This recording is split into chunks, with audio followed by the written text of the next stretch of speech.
to work with named Rosemary Alfaro, who, when I first started teaching in Los Angeles with over 60 students per class, in some of my classes, I was so wrapped up, I think, in rigor and urgency and polynomials, stuff like in content, that I forgot to honor Rosemary as an individual and yelled at her outside of class, like the guy was doing, and when I yelled, she it's making me emotional. She ducked, like she thought I was going to hit her, and that's when I think I realized that I gotta do something different. This is my daughter, education to me, this is so personal to me, this MCV work, because I think it is so incredibly important.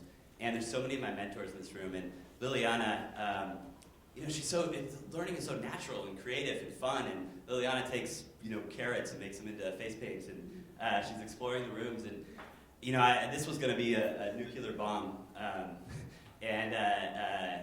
but I toned it down a little bit, but this is what I used to think needed to happen to schools. A complete reboot, a complete destruction. I couldn't support traditional schools anymore. But the MCVs, like I think Charlie was saying yesterday, that idea of us infusing our ideas, and I was trying to find some graphic of something that like grows within something and takes it over, but everything I came up with was like parasitic or something. So I love the word infusion. And to me, education or how we measure is not about, we focus so much on measuring outcomes, measuring on what's coming out, I think, and not as much about the quality of what's happening or the individualization or what the purpose is. And so what I'm hoping is that through the MCVs, we're able to move what we measure or focus on from the memory part of the brain to the critical thinking, to the executive thinking, to the analytical part of the brain.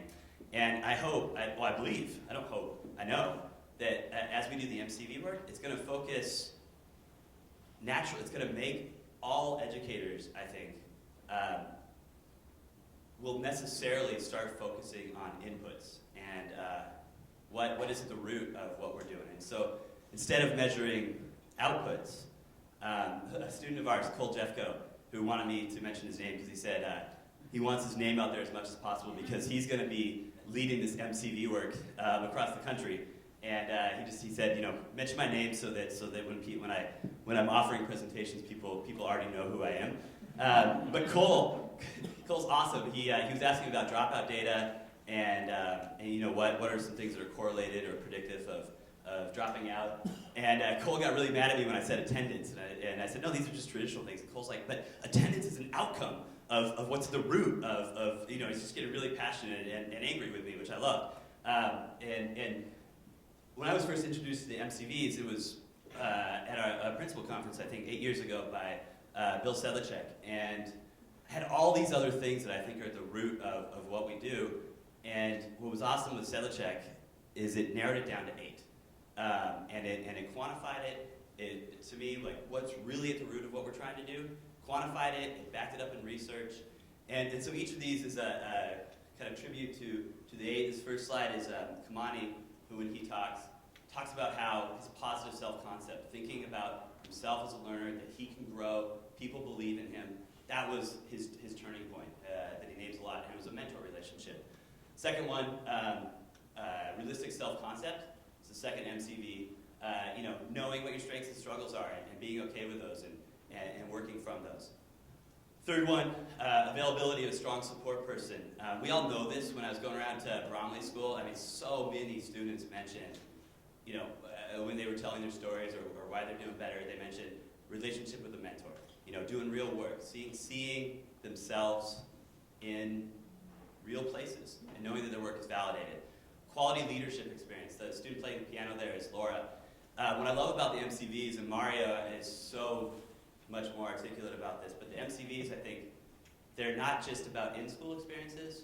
The research shows that there's a statistically significant correlation between development of these MCVs outside of school, and success in college career, and they don't just pertain to students, and they aren't just the best predictor, I think, of college and career career success, they pertain to us as well. And when I use the MCVs, if I'm in a funk, I started to use the MCVs. I think Jeff mentioned yesterday that using MCVs as a basis for intervention. We're using them in so many different ways at our school, and I feel like every time I talk about the MCVs, it's outdated, within the next week, which is awesome too. But I use them, if I'm in a funk, to think about what do I need to do or what's missing. And sometimes it's missing community, or sometimes maybe I'm not doing work that is really real to me. This is Derek, navigating systems, especially systems of racism, oppression, privilege, discrimination. This is Derek, who obtained an internship with a Superior Court judge, basically because he kept showing up and saying, I'm not going to take no for an answer, and he just kept showing up every day. And finally, the Superior Court judge said, I want to work with you. And just, an amazing tribute, I think, to some of the successes of our students. All of these slides I had were focusing on each of the 8 MCVs, but the 20 seconds is really tough for me. This last slide, though, I think is, I love, because, they're actually neurons, but to me, they're roots. And I think what's really powerful about the MCVs is they help us think about what is really behind what's preparing our students for success. This last, before I make my important announcement to Vince, this last slide came from Garth. He was talking about the power of MCVs and how Russell Wilson and the Seahawks is just, embodies MCVs. If you ever get a chance to watch the Seahawks, you should. But that's it.